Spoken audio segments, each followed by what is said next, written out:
How do you determine if a selected leader is not capable of performing in a leadership role? And how should an organization manage an incorrect leadership selection? I'd like to thank you for that question because I believe it is a very important question. Many of us get frustrated with the leaders that we choose. Para bang dating galing eh.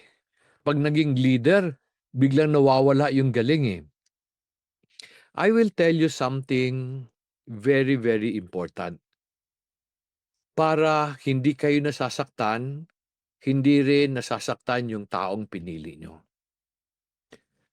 All of us are accidental leaders.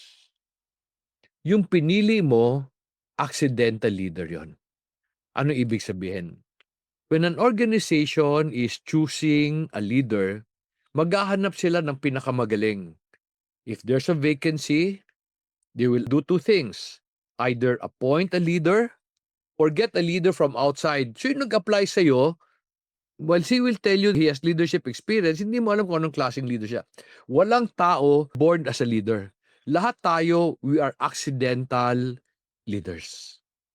So na-frustrate ka doon sa pinili mo. Alam mo ba't ka na-frustrate? Kasi accidental leader siya eh.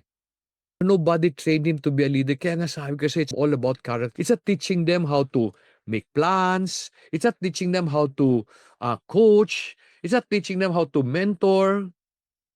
Kasi leadership comes from inside eh. How do you protect yourself from accidental selection? Ang tanong ko,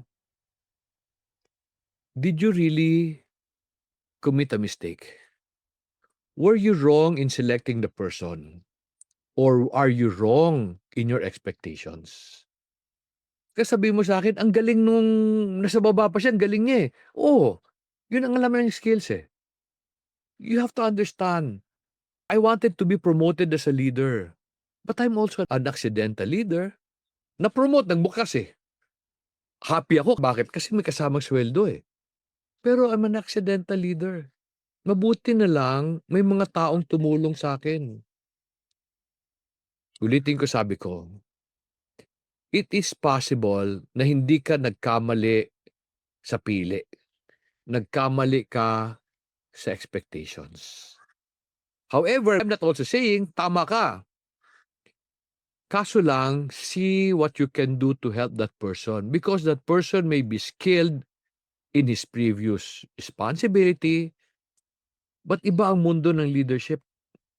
Iba ang mundo ng pag-manage ng tao. Ibang-iba kaysa pag-manage ng equipment, pati sa pag-manage ng benta. Ibang-iba. So you may just want to help the person. All these lessons will be put in the website of Similia for people to access. You may want to ask the person to go through this para maintindihan niya ano responsibility niya. Okay? Yun lang gusto ko maintindihan nyo. Lahat sila accidental leaders. Tulungan nyo.